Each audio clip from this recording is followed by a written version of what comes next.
Hooked on the Palm Beaches is brought to you by Discover the Palm Beaches and Palm Beach County, the best way to experience Florida. Welcome to another episode of Hooked on the Palm Beaches. This morning we're in Jupiter, Florida on the Loxahatchee River, and I'm with Aubrey Arrington, the keeper of this river, and we're going to see what we can find this morning fishing and also learning a little bit more about the ecology of this incredible region. Stay with us for Hooked on the Palm Beaches. Let's go fishing, you guys. There he comes up. Woo, look at that. Pretty fish. We got a big one, boys. I don't think it gets any better than this. I just cannot believe how many fish there are out here. This is why you come here. This is why we do what we do. Off of Palm Beach, bro. This is the kind of Jurassic Park stuff that lives out here. Woo! We did it, fella. It blows me away the fishing opportunities that we have in and around Palm Beach County. Some of the best game fishing that you can have in the entire world. Fishing with us today is Aubrey's younger brother, Rob Arrington, my good buddy. I've fished with Rob in the craziest places around the world. He's got to be one of Florida's best known fishermen. He's got a great show, check it out on YouTube, called Deer Meat for Dinner. And Rob's going to take us with his brother today to some of his best known spots in Jupiter for fishing on the Loxahatchee River. Now I think there's going to be a little bit of friendly competition here today between the brothers, and I'm certainly going to try and outdo both of them. So stay with us.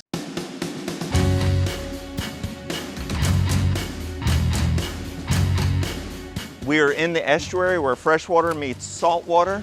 We've got the seawall here with oysters, with mangroves. This is the base of the food web. Like a coral reef out in the ocean, the oyster reefs, they are biogenic. It's organisms that create habitat, and then all the other organisms flock to it. You got all the crabs, all the shrimp, then all the juvenile snappers and grunts, things that you normally would see as adults out in the coral reef are in here as juveniles in the estuary. They might be in seagrass beds or oyster reefs. Wherever you find small fish, you find predators looking to eat those small fish. So what we see here, this pipe coming through the seawall, is a classic case of stormwater. When it rains, 1 inch of rain on 1 acre of land is 28,000 gallons of water. Multiply that over the hundreds or thousands of acres of land in the watershed. When it rains, that water runs off. In this case, it's a straight pipe, straight into the river. When we fertilize our lawns, when we dump grass clippings or dog waste on stormwater drains, that is discharging straight to the river. Working on and improving stormwater systems in our local watersheds is one of the real measurable ways we can improve water quality. This is a good example of a stormwater system. Anything that washes off your yard into that stormwater pipe is coming right to the river. And we, the Loxahatchee River District and other organizations, are looking at ways to improve stormwater treatment to improve water quality flowing into the river. So Aubrey, the Loxahatchee River is tidal, right? That's correct, absolutely. Is there any particular tide that works better for fishing? So most people that I know like to fish a moving tide, so not on the dead high tide or dead low tide, but as long as the tide's moving, incoming or outgoing, generally you'll find, my experience, better luck. Right. Of course, I like to say the best time to go fishing is whenever you can. No doubt, no doubt. Then you just got to figure out who's biting. Right, exactly.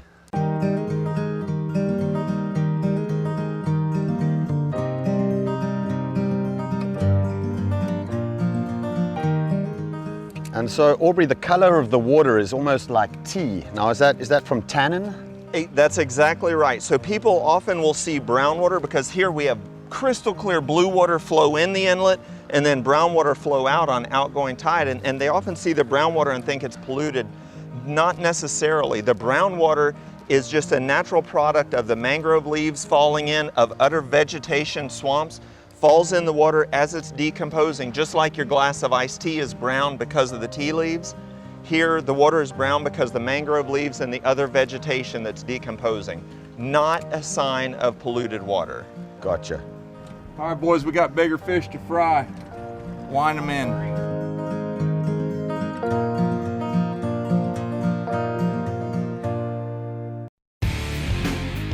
Hooked on the Palm Beaches is brought to you by Discover the Palm Beaches and Palm Beach County, the best way to experience Florida, and by Pelagic High Performance Offshore Gear. So what I'm doing is I'm just fishing known areas. That used to be Perry Como's home. This was called Perry Como's wall. You get a lot of current, a lot of movement, and these fish, the predators set up and ambush the mullet here. So I'm just stopping in areas that I've caught a lot of fish in and that are known for fish.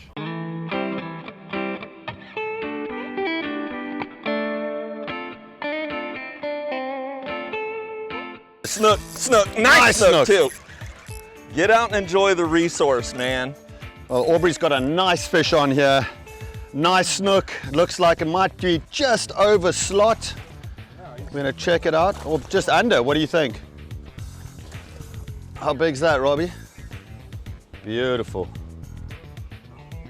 There we go. Nice fish. If you pick a snook up on his side like that, he goes limp. Beautiful fish. Nice, Aubrey. Come on, let's measure. Snook, Jupiter, Florida snook up in the river. That's what it's all about, right there. One of the great things about the Loxahatchee River and the Fish and Wildlife Commission is that they manage these fish. We have millions of them. This would be one of the snook capitals of the world. They have to be in between 28, 32 inches. What Aubrey just caught is highly sought after. It's known as a slot. Yeah, boys. Well, that is awesome. You know, catching a slot snook, you've only got basically a 4-inch range, so 28 to 32 inches to catch that fish, and it's got to be right in there. You don't want to take any chances with a 27.5 snook and keeping it. Don't keep it. You got to measure it really, really carefully. We just got a slot one. It's going on ice, and we're going to have some snook for dinner. Woo! Back in the day, before we filleted fish and took the skin off, they ate them whole. And when you eat a snook whole, it's gonna taste like soap. That's why snook used to be called soap fish, and they didn't even think they were good to eat.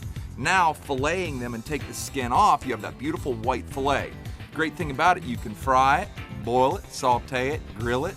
You can do snook kebabs, snook burger, snook stew, bake it, broil it. You can even smoke it. And that's about all he is snook.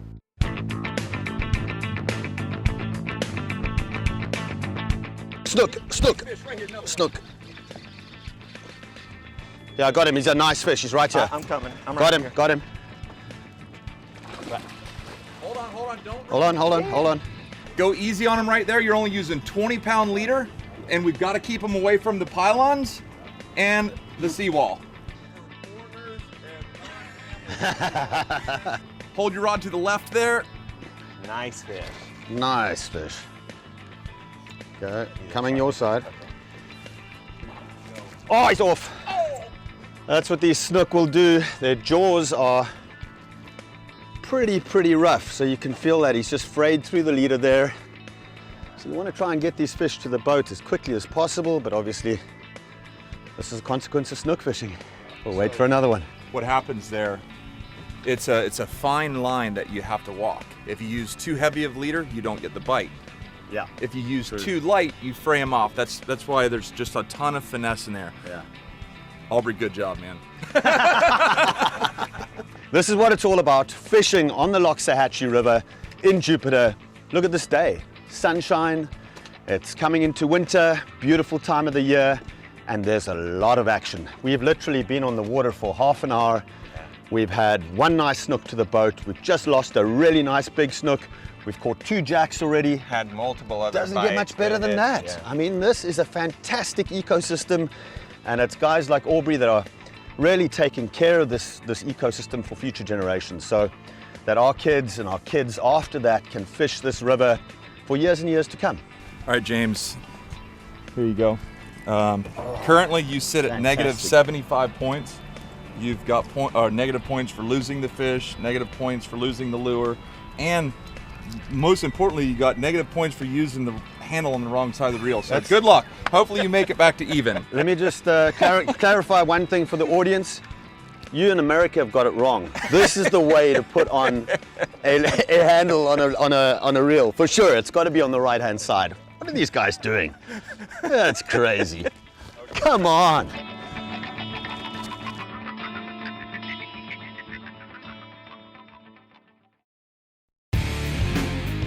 Hooked on the Palm Beaches is brought to you by Discover the Palm Beaches and Palm Beach County, the best way to experience Florida, and by Pelagic High Performance Offshore Gear. So before moving back to Jupiter, I was a professor at University of Alabama studying really cool river systems all over the world, and had a chance to move home. And I talked to my buddies from grad school, I talked to friends, professors around the world, and getting to tell them that my day job today is preserving and protecting the river that I grew up fishing with my brothers, they're so envious. It's the best job in the world. Literally each day wake up and say, what else can we do to make this river better?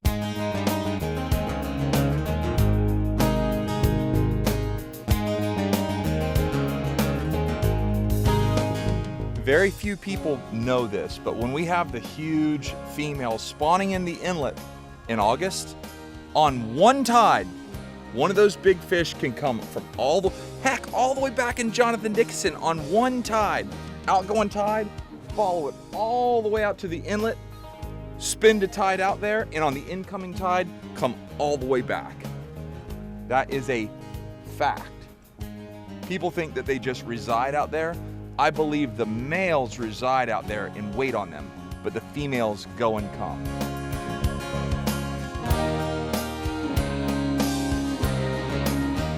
Okay, so James, what we have here, the banyan tree here is a landmark. It's a local landmark. Anyone that goes on the river, you can say, hey, yeah, just around the banyan tree, and everyone knows what we're talking about.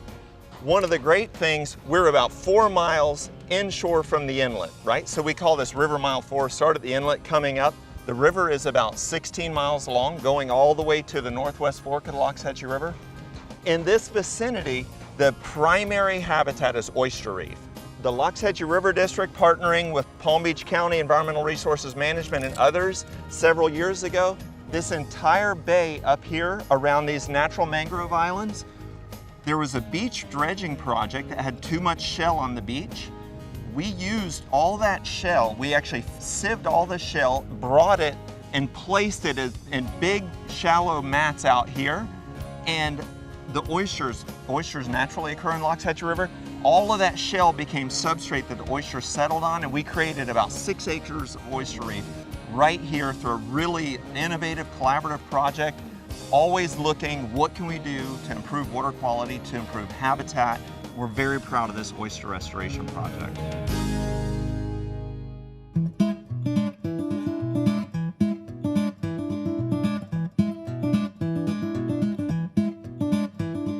So Aubrey, it looks like a lot of people have got mangroves like in front of their yards over here. What's that all about? So we would call this a living shoreline here. You can see the limestone riprap down at the base of the mangroves, and then a breakwater, if there is one at all, behind that.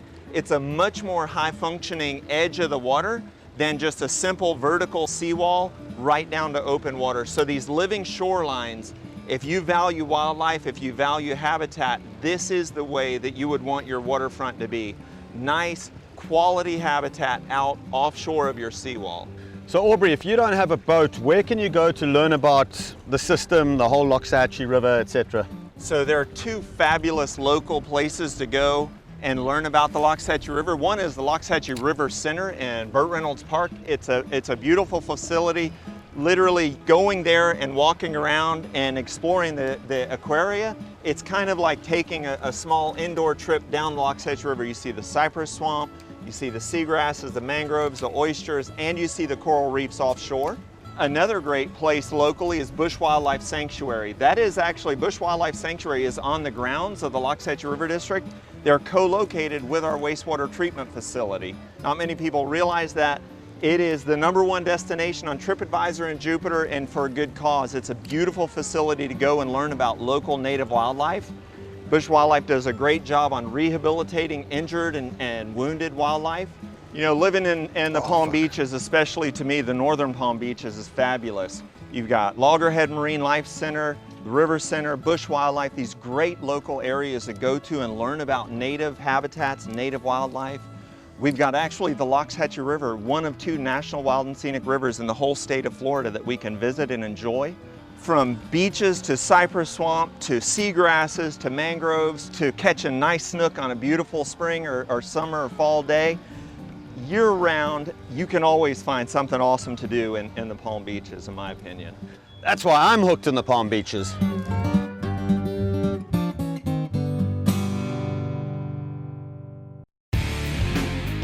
Hooked on the Palm Beaches is brought to you by Discover the Palm Beaches and Palm Beach County, the best way to experience Florida, and by Pelagic High Performance Offshore Gear. Back when I was guiding a lot, I had a famous basketball player that called and booked a trip. He wanted me to pick him up at Sailfish Marina in Palm Beach. So in this boat, I drove all the way down there to Palm Beach, picked him up, asked him, what do you want to catch? He said, I really want to catch a tarpon. Well, I knew that there were tarpon. The only place I knew there were tarpon was in this bay right here. So from Sailfish Marina, I come all the way here, which is a long way, get anchored up, and he looks at me and he goes, are you joking with me? I said, no, I ain't joking with you. I said, why? He goes, because that's my house. No way. I literally came all the way here, anchored up right here, and that's his house. He goes, you could have just picked me up on my dock.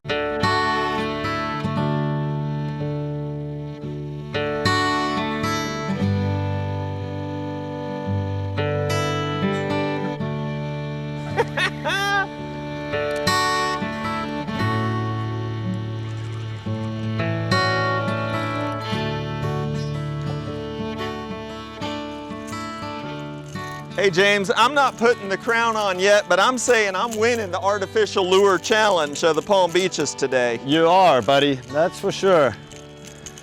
But if Robert had given me a heavier leader, I might be in front. Incredible fish to catch, whether you're fishing inshore, in an estuary, even upstream in a river like this, or in the open ocean. Jack Crevalle, one of the best fighting fish in the ocean. So you can see here, we got the fish on his side. He's chilling out. You can tell Jack Crevalle by the spot on the opercle and on the pectoral fin. Beautiful Jack Crevalle up in the Loxahatchee River. So Rob, the last time I was here, I caught a nice juvenile tarpon upstream here. And tell us the difference in fishing for tarpon versus fishing for snook. Because for snook, we're fishing structure. What are we looking for when we're looking for tarpon in the river? So these tarpon move around. The snook move around on the tide. In my opinion, the tarpon really move around on the light. So at night, those fish move to one area. During the day like this, they will come out here into these deeper open areas. They'll lay down on the bottom, sort of just hover. They'll come up, roll, or if they're feeding, they'll just look, wait around, come hammer it. Snook, on the other hand, are gonna be in the shadows, along the seawalls, around structure. The tarpon, they like being out here in the open, maybe into the current a little bit, but all bets are off at night. At night, they'll go sit on points. They'll be closer to structure, closer to ambush points. So, right, so totally different strategies there. I mean, here we're looking to target tarpon in these open, deep water channels or bays in the river, and then obviously for snook, we're using the structure to try and pull one out. But the last time I was here, caught a beautiful little juvenile tarpon, and it was so cool because it took my bait and I pulled the bait out of its mouth and I kept winding another 2 or 3 winds and it took it again. I thought I'd lost it and it took it again, and finally we landed that fish. James Currie goes on the offensive. I won. Goes the cast and catches me in the side of the head. I don't know what you'd call it, but it's a trophy for sure.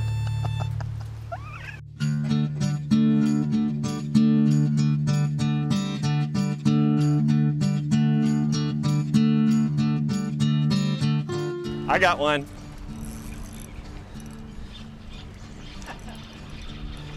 You got one, James? Yep, I'm on. Oh, there it is, triple. Oh! Triple up. Nice little jack. Lost mine. Right here. I lost mine. Oh, there he is. Going Oh, crazy. awesome. Oh, it's so much fun.